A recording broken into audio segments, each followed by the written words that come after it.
Hi, welcome to HR Speak, a series that we run interviewing some of the top leaders in HR in India.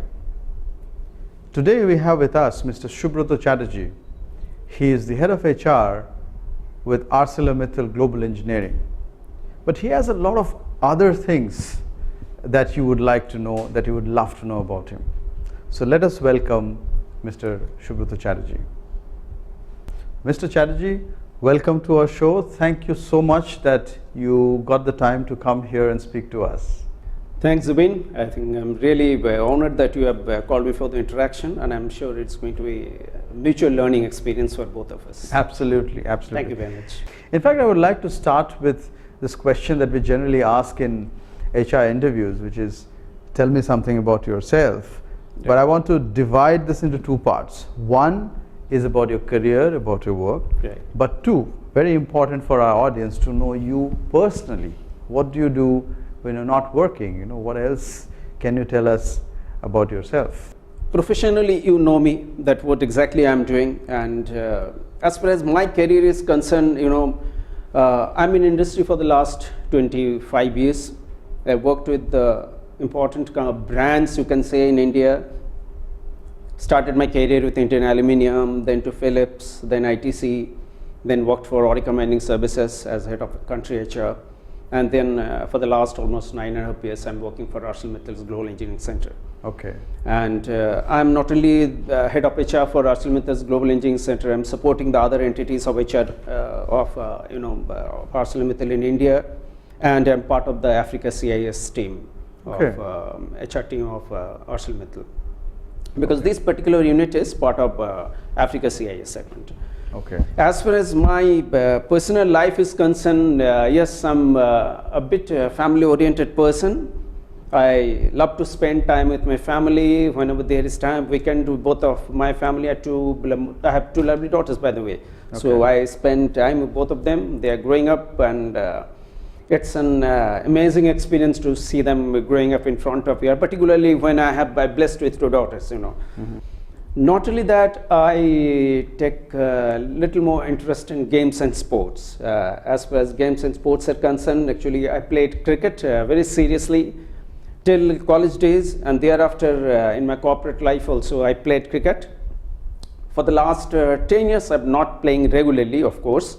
I have picked up squash these days. So, okay. And I'm playing, not only that, I'm playing with my wife also. Both of us are playing squash, and picked up for the last 6 and 7 months. And you know how I have picked up? I have no clue at all. I purchased a racket, and then I followed a couple of YouTube videos continuously for 1.5 months. Then I started playing. You also look very fit compared to a lot of people like you reading. So sports seems to be the secret behind it. Yeah, it's like that, but I'm particularly, yes, I'm choosy about foods, but I'm a junk lover as well. So that I'm particularly very, very choosy about foods. Yeah, but with all your exercise, I think you burn all the calories. I do that. I do that. From this HR perspective, and I would like to discuss with you something a little different from what I generally discuss with my guests. And here we are talking about vision, we are talking about purpose. And going by your experience, I thought it would be really nice to learn from you about how we develop goals.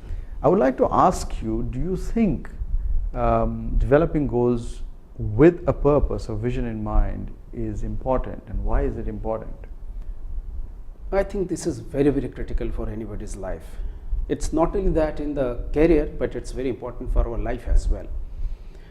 Because the goal and the purpose, two different items, are interlinked.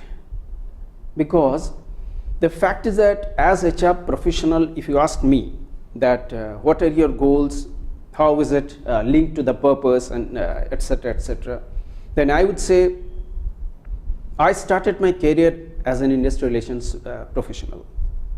Mm-hmm. Industry started changing. The experts started saying that people or the HR professionals who are into hardcore hire should move to HR, human resources. By this time, 20 years passed by, about 15 years, I would say. people started talking that the world is opening up. Why don't you pick up, skills, which is a business HR, the corporate HR kind of skills. So every time your focus is getting changed. So for that purpose, actually, if you see, within another 5 years, which I experienced in my career, merger acquisition, the world started changing. The companies are purchasing another company, the companies which is not performing well, So everywhere, it is a corporate goals and purpose linked. At the same time, as an individual, my goal and purpose is getting changed with the passage of time. And I did it in my career. I moved from IR, then to HR, then to business HR, then to international HR, then to I could understand how the merger acquisition happens, how the entire integration takes part. So I think it's very, very important in anybody's life.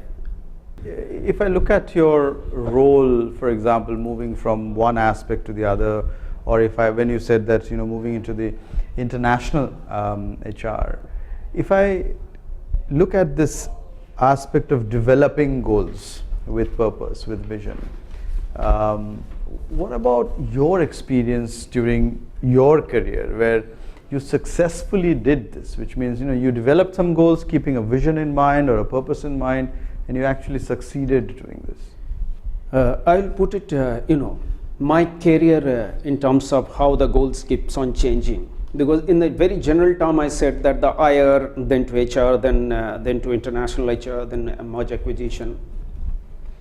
I started my career with Indian Aluminium. I worked with alumina refinery. I worked in the corporate office. I worked in the bauxite mine as well. Okay. So I had the experience of both of the corporate office. I had the experience of working in the mines. I had the experience of working in the plant. At the same time, the people who are working in the corporate HR, they have a different vision altogether. So naturally, in industry, you have your own mentors. Yes. They started saying, if you do not get an opportunity, you have to earn that opportunity from the market. So I kept on changing my plans accordingly. Then I worked in Intel, I worked in Philips. After Philips, then I started thinking that I have to move to business HR. Okay. Then I worked for ITC. ITC is very, the HR focused organization. Yes, yes. There I picked up both IR and HR, very strongly intertwined and mixed as well. Then I thought, why not to jump into the corporate or the business HR kind of role? To be very honest with you, it was a risky decision for me. That why I'm telling you, because I am out and out. During that time, I was an industry relations person. Moving to a business HR or the corporate HR kind of role with lot of flavor of the working with the international partners was not easy for me when I joined Orica. All right. I started because I was reporting to a lady. She was head of HR for the entire Asia Pacific. She was sitting in the Sydney office, and I had the HR partners, be it in China, be it in Malaysia, be it in Singapore, Thailand, Bangkok, and other places in the Southeast Asia. I started working with them very closely. I had a thick line reporting with that lady and the dotted line with the local management. That was the toughest thing to happen, because I had a dotted line reporting with my CEO in India, but I had a thick line reporting with my the HR boss. Yeah. She is not sitting in India, she is sitting in Perth. I'm sorry, in Sydney office. Yeah. That challenge I took, because my priority, my goal, my purpose was that I have to move to corporate HR, because for that, if I have to take some risk, I have to. Right, right. And I would say, and that too, when Orica took over the Indian Explosives, the Indian business, it was passing through the integration phase. The due diligence, everything is done, and I had to do the integration part in India. Orica's, there are many HR policies, systems, something is very palatable for the Indian business, something which are not at all palatable for the Indian business. I mean, the flip side of any merger or any acquisition. Yes. So both we had to do. So during the process, because I worked with multiple the partners from the Asia Pacific and the Australian team, and I did it successfully. And when I was working during that time, that my goal and purpose started getting changed once again. Industry started saying that the startup is coming in the markets. If you do not work in startup, you are not fit, not only HR, not a professional. You see the way startups are picking up these days. Yes, yes. So, startup companies operating, I didn't get the opportunity. To be very honest, I didn't get any call because all throughout my career, I worked for the very structured, very large, very well anchored company in India. Yes, yes. And they are all very reputed names in India. ArcelorMittal came in India. They were looking for a person. I said during the interview, I didn't have any experience of managing a startup, which is not easy game.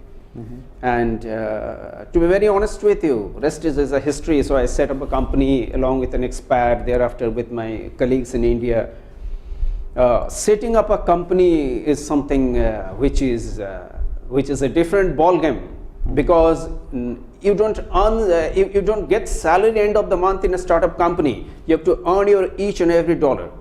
Absolutely, yeah. You have to earn, or rather I would say, I had to earn my salary. I didn't get my salary. Getting and earning is two different thing.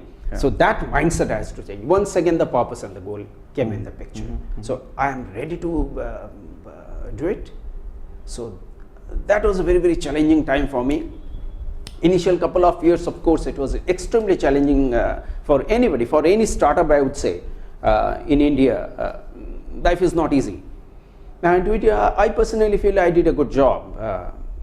The rest is history that ArcelorMittal could set up an office, that too in Kolkata, which is, always not in the radar. Yes, yes. Yeah. Challenging, but also very good to see. Yeah, that's true, because it's never in the radar of the global companies. Absolutely. So I'm happy that the company is doing good. We're operating in multiple countries and giving service to in CIS segment, in the European region we are working, and successfully anchored for the last 10 years. I think the startup part is over.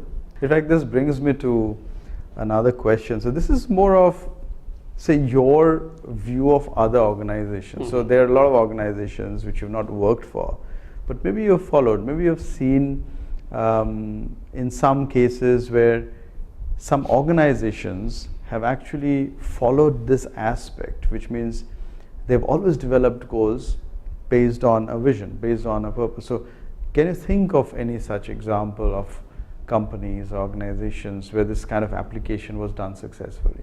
Even in my company, if you say in Indal, even the diversification which you do in any business, it is linked to the goal and purpose. Yes, yes.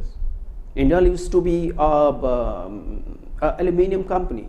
So later on, printed circuit board, alumina, then to aluminium ingots, then to the foils. This is linked to the business purpose and the goal as well. Secondly, if I think about ITC, what ITC is doing today, they kept on changing their goal and the purpose. Yeah, yeah. How they have to reach there, because ITC used to be a cigarette company, to be very precise. Yes, that's a tobacco-based company. Yes. But when they could understand the market is going in a different direction, they kept on changing, and very successfully they are anchored today. What I get from what you've said right now, it's also important to think ahead and not just be happy with you have right now, because in fact in today's world things are transforming and changing so fast that you have to keep track of that and realign.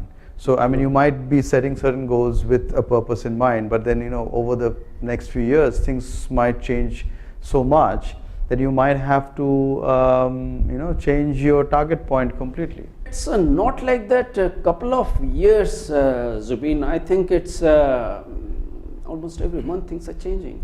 Gone are those days about when I used to work for a company called Indian Aluminium, one of the most respected company in the aluminium sector.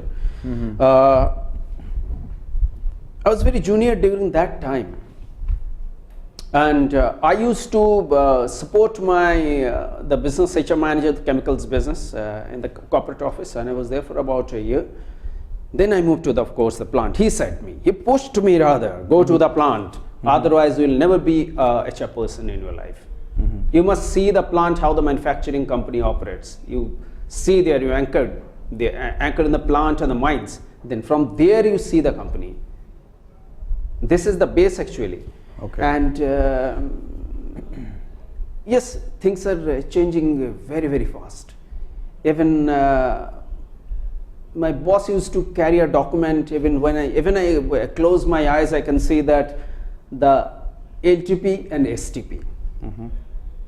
And even if tomorrow, if this video goes outside, my bosses must be, if they watch it, the short-term plan and the long-term plan. This short-term plan and the long-term plan, I think it will remain as in the dictionary. Right. Taking cue from World Cup 2018, so many the brilliant teams or the so-called the biggies are losing games. It's nothing there, but they're playing bad. It's wrong. It's not that they're playing bad. The other teams are doing well, actually. They are doing better than them, actually. Absolutely.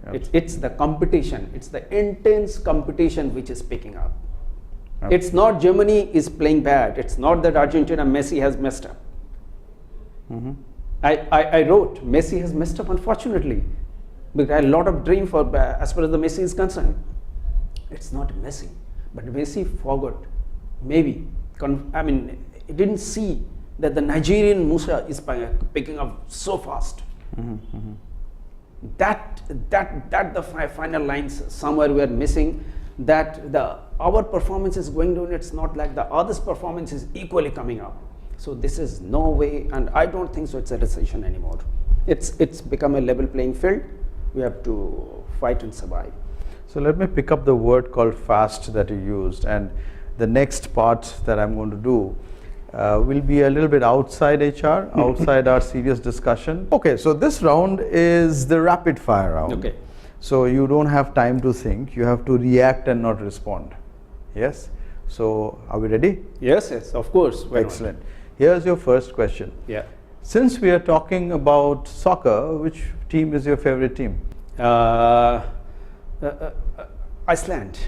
Iceland? Yeah. Okay, great. I would love to know why Iceland. Yeah, because I always look for a team which is not famous. Because underdogs, I'm famous for underdogs. I'm really after for the underdogs, because I want the others come up. If you were forced to come out of this profession of HR, which would be the alternative that you would go for? My next best career is basically, I personally think I'm a very creative person. So I love to get into the creative part of it and some part of consulting part of it. Okay. Yeah, because I have some knack towards, I won't say I'm a great avid reader, but yes, I read. I love to share. I'm very informally. I love to share my thoughts. So that would be my second. Okay. Here's the third question. Yeah. Who is your favorite singer? As far as respect is concerned, I would say, of course, Kishore Kumar is, of course, it's everybody's choice. But if I look for a fighter, it's Kumar Sanu. But if you ask me why Kumar Sanu, there are a number of excellent singers are there. My answer would be, I always look for a person who is a self-made man. Right. Does it also tell a lot of things about you when you make these choices? Me too. I'm absolutely, because Zubin, I moved from a small town. So naturally, what happened? We didn't have that facility, and all the which today I provide to my daughters. I mean, they are born with many things actually today. We didn't get that. So today, when I look back, me and my sister, who is a doctor, by profession, and when we look back, when we sit together and discuss about it, we say that we have so many, the luxuries in life, but we struggled and we got it. Whatever we have achieved, very little we have achieved, but we are very happy. Great. Thank you for sharing this, because I think this is something that is really important. There are so many people who do not start off in a very privileged environment, Absolutely. but you have to really fight your way through. I think if you see the most of the successful people in the world, they are all the fighters basically. I won't share the names. Actually, it's not wise to share the names. Yes. Just think of any star in any field who has become the CEO, son has become CEO. Soccer star's son has become, or the daughter has become the soccer star. Or any film star, you name it, was a superstars in Indian film industry, or maybe across in the world. You will not find that the next man has become the, because their next generation, they are born with certain amount of luxuries, which basically pulls them down. That the fighting spirit, actually, it goes off. So now we move back to HR, but I would like to ask you something which is related to you sharing your suggestions or your advice for people in the HR profession. Right. So we were talking about developing goals with purpose. So if I look at this as an aspect where you would like to give some suggestions, what would you advise people in the HR profession to do to be able to execute this, which means developing goals with purpose? I think we had some sort of the initial part of the discussion, we had it, but I would say that we should be ready with that there would be no clarity. Every alternative you are finding a new handset, every alternative the technology is changing. The moment you open up any, the app, you are finding everything, it's in your hand, and the technology, everything, the facility, the products, the services, it's the immense, we are flooded with information today. So if we look for clarity, if we look for that this is the deadline, so that clarity won't be there anymore. Lot of ambiguity will be there, and we have to work within ambiguity. This I have learned in my current company. 10 years back, one of my very senior top management person who visited India, he said, don't look for clarity. Be prepared physically, mentally to work in ambiguity, which will pay you back. Right. And I think the moment we'll start working in ambiguity, it gives you a lot of clarity in mind, I personally believe. Because those ambiguity will pull you towards certain direction to find certain clarity of thought. Right. This is number one. Number two is that you have to be multi-skilling. So multi-skill in the sense, if you see HR, so somewhere with some HR friend, actually, he asked me in an interview in maybe 2 years back. I wrote that in the interview, that why not HR works in other department.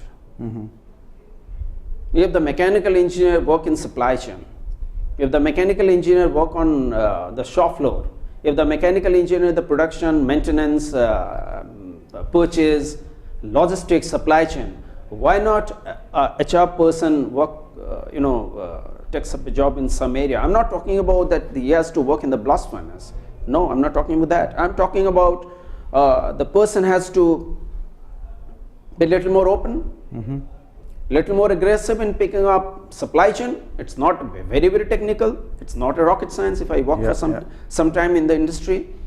And why not business development? Why not marketing?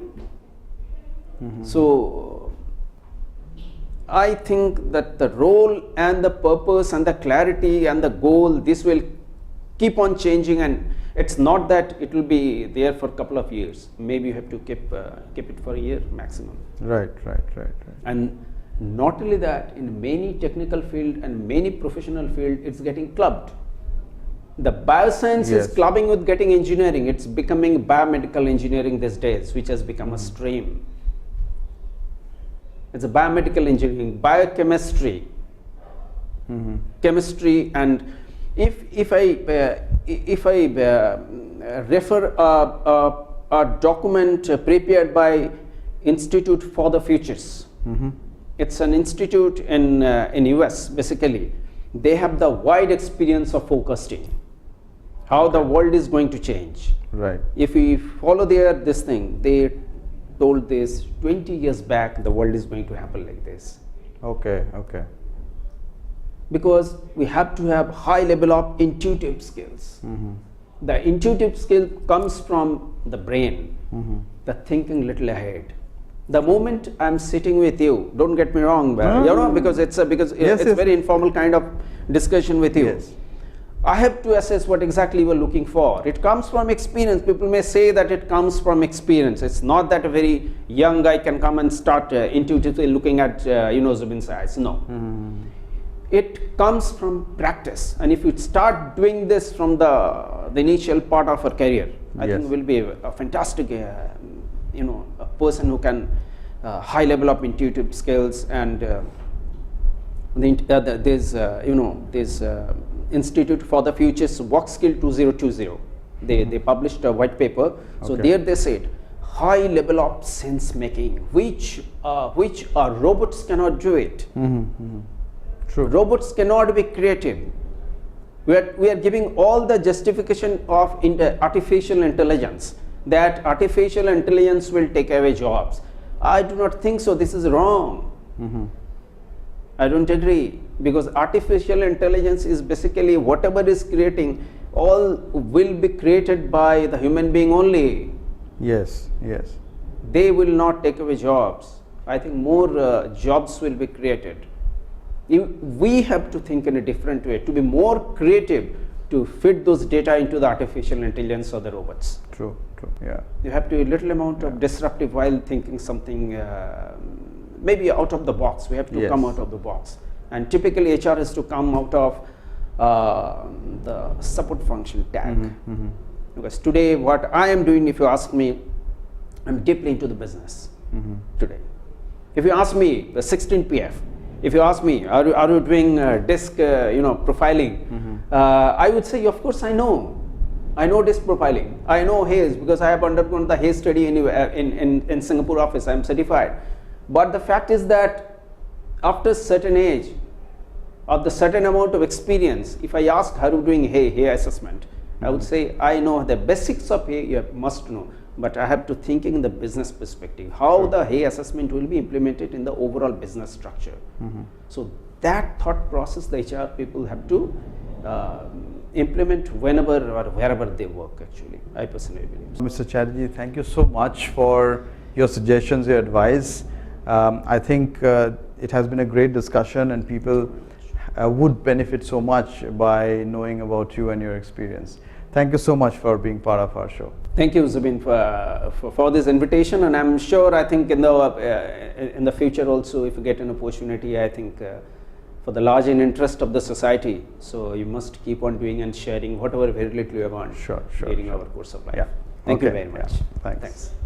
So that was Mr. Chatterjee, Subrata Chatterjee from ArcelorMittal, and he shared his views today, his ideas, his suggestions. I hope you've learned a lot from that. If you have enjoyed watching this video, learning something from it, please like it, share it with your friends, your colleagues, and until we go to the next episode, goodbye.